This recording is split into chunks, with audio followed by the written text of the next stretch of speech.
Hello, j'espère que vous allez bien et surtout que vous êtes en pleine forme. Aujourd'hui, j'ai un défi à réaliser en collaboration avec l'association, la Société Saint-Vincent de Paul. Le but justement de ce défi est de préparer de bonnes recettes avec le panier que je vais recevoir. Donc, c'est un bénévole de l'association qui va me livrer le panier dans environ 30 minutes. Que je vais vous montrer d'ailleurs, je vous montrerai le panier et avec tous les ingrédients qu'il y aura dans le panier, je dois préparer de bonnes recettes bien gourmandes. En attendant le colis, je vais vous présenter l'association, la Société Saint-Vincent de Paul. Mais avant, j'ai une question à vous poser, j'aimerais bien vous lire. En tout cas, n'oubliez pas de laisser les commentaires juste sous la vidéo. J'aimerais savoir, est-ce que vous avez déjà aidé quelqu'un? Est-ce que vous le faites actuellement et comment surtout vous aider? Est-ce que voilà, c'est financier? Est-ce que vous aidez en consacrant de votre temps? En tout cas, moi, je sais que ça me fait énormément plaisir d'aider les autres parce qu'on m'a déjà aidé et bien sûr jamais je n'oublierai toutes ces personnes qui m'ont aidé pendant mes études, qui m'ont aidé quand j'étais jeune, qui m'ont poussé à réussir, à entreprendre vraiment, à faire des études supérieures.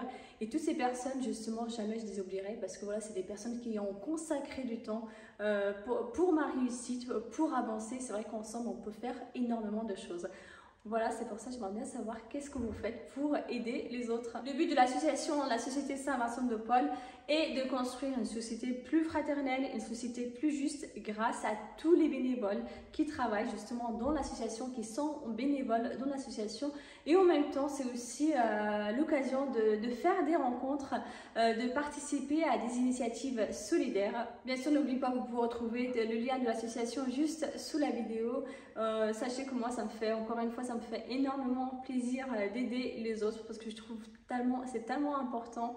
C'est tellement important d'être solidaire et surtout d'avancer ensemble. Je trouve que voilà, il y a de plus en plus de personnes qui sont dans le besoin et c'est justement grâce à ces associations qu'on peut avancer. C'est grâce à vous, c'est grâce à tous ces bénévoles qui permettent justement à des familles de sortir des situations très compliquées. Donc là, ce que je vais faire, c'est que je vais attendre mon colis et ensuite je vais vous le montrer. Et demain, je vais cuisiner et tout ce que j'aurai préparé, je vais le partager avec les personnes qui sont justement dans le besoin.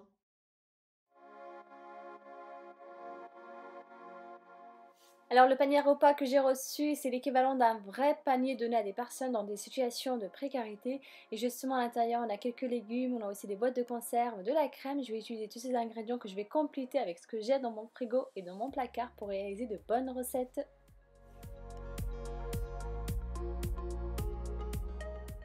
Pour le caramel, on va préparer un caramel à sec. Donc pour ça, il vous faut 120 g de sucre. On met tout sur feu doux.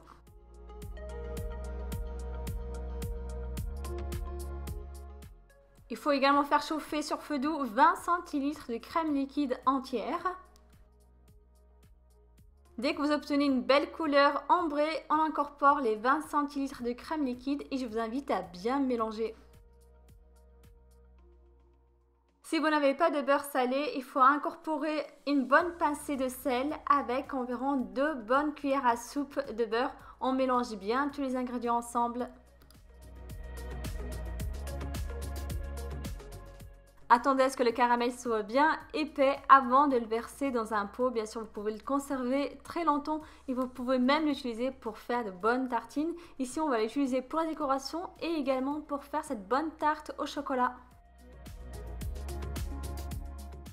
Dans un saladier, il faut verser 125 g de beurre mou, 2 cuillères à soupe de sucre glace.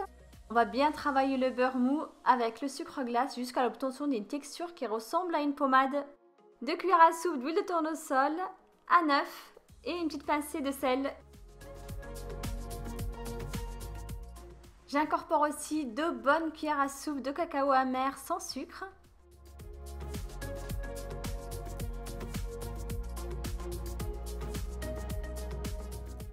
Pour la farine, il faut compter environ 200 g de farine. Bien sûr, comme d'habitude, c'est selon le type de farine que vous utilisez.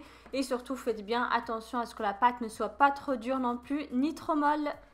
Voilà l'aspect de ma pâte, donc une pâte pas trop dure, ni une pâte qui colle aux mains. Maintenant, je vais la mettre dans un sachet alimentaire et au frigo pendant environ 15 à 20 minutes. Je vais étaler ma pâte sur un plan de travail bien fariné pour éviter que celle-ci colle au plan de travail et ensuite je vais la disposer dans un moule carré. Bien sûr, pour la forme, vous pouvez choisir celle que vous voulez. N'hésitez pas à utiliser une fourchette pour piquer votre pâte pour éviter que celle-ci gonfle pendant la cuisson. Et il ne vous reste plus qu'à l'enfourner dans un four préchauffé à 180 degrés pendant environ 20 minutes, bien sûr. Surveillez bien la cuisson.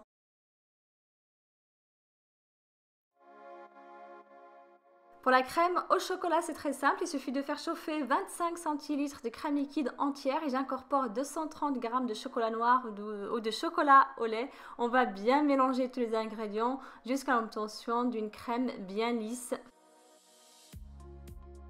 Disposez quelques rondelles de banane au fond de votre tarte.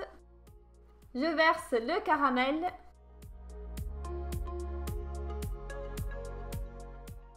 Et on termine par verser le chocolat. Maintenant, il ne vous reste plus qu'à réserver votre tarte minimum 1 heure au frigo. Bien sûr, si vous la laissez plus longtemps au frigo, celle-ci sera meilleure. Pour le cake aux carottes, il faut travailler 3 œufs avec 150 g de sucre, un sachet de sucre vanillé, environ 70 g d'huile de tournesol. On va bien travailler tous les ingrédients ensemble.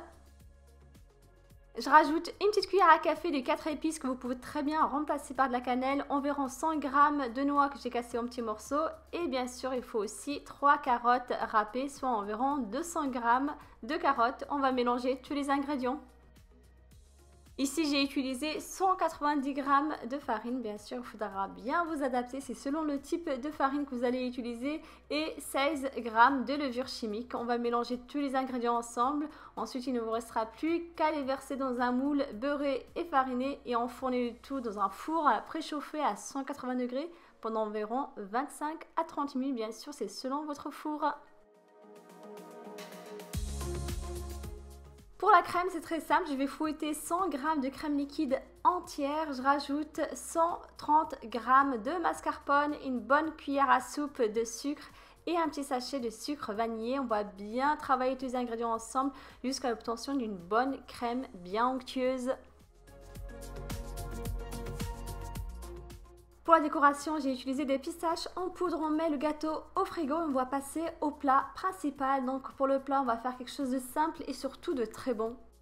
Dans un faitout, je dispose un poulet fermier. Je mets un petit peu d'huile d'olive, du sel, quelques carottes, quelques gousses d'ail. On va faire revenir le poulet entre feu doux et feu moyen jusqu'à le faire dorer de chaque côté.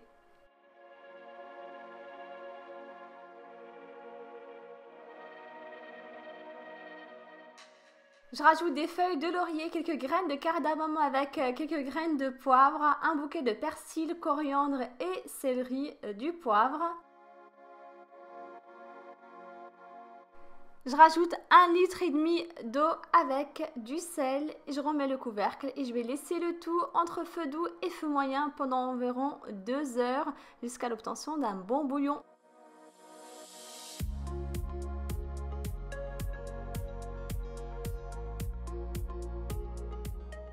Je vais faire dorer mon poulet au four. Pour ça, je vais beurrer le dessus avec un petit peu de beurre. Je le mets dans un four préchauffé à 190 degrés jusqu'à ce qu'il soit bien doré sur le dessus. Vous pouvez congeler le bouillon ou tout simplement le mettre au frigo. Ici, je vais l'utiliser pour en faire une bonne soupe à base de cheveux d'ange. Pour ça, il vous faut juste une bonne poignée de cheveux d'ange. On mélange le tout et on laisse sur feu moyen pendant 5 minutes. Pour accompagner le plat principal, je vais préparer des pommes de terre. Donc pour ça, je vais d'abord commencer la cuisson dans de l'eau bouillante et ensuite je vais les découper. Dans un bol, il faut mélanger 2 gousses d'ail, une cuillère à café de paprika, une cuillère à café d'herbe, de l'huile d'olive, du sel et du poivre. On mélange tous les ingrédients et on va napper les pommes de terre avec cette sauce. On met les pommes de terre dans un four préchauffé à 190 degrés jusqu'à ce que celles-ci soient bien dorées.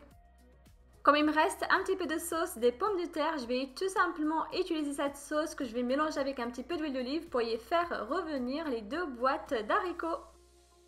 N'oubliez pas de mettre un petit peu de sel et de poivre.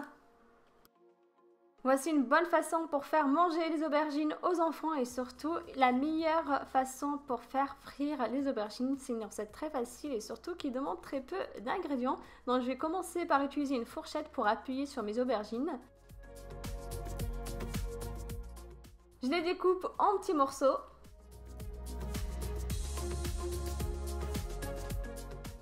On va essayer d'enlever un maximum d'eau des aubergines, c'est pour ça que je mets un petit peu de sel, je vais les laisser comme ça pendant environ 10 à 15 minutes.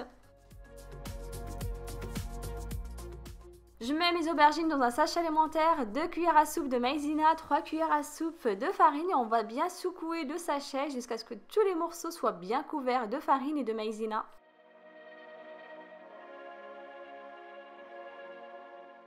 Dans un saladier, j'ai 3 œufs, 2 cuillères à café de paprika, du sel et du poivre et on va bien mélanger.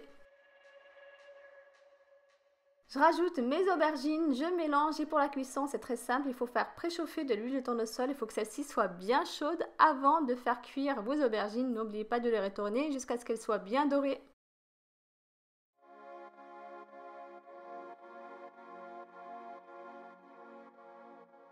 Il me reste un petit peu de mascarpone, donc je vais l'utiliser pour faire des petits feuilletés. Pour ça, il vous faut une pâte feuilletée, j'étale la mascarpone sur le dessus. Quelques tranches de blanc de poulet, du fromage.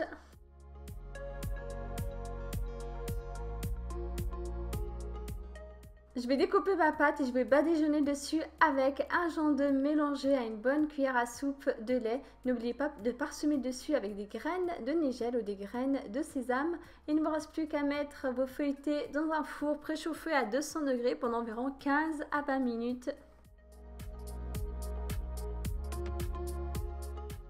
Il ne me reste plus qu'à décorer mon gâteau au chocolat avec un petit peu de caramel. Vous pouvez très bien faire quelque chose d'assez simple en saupoudrant le dessus avec du cacao amer.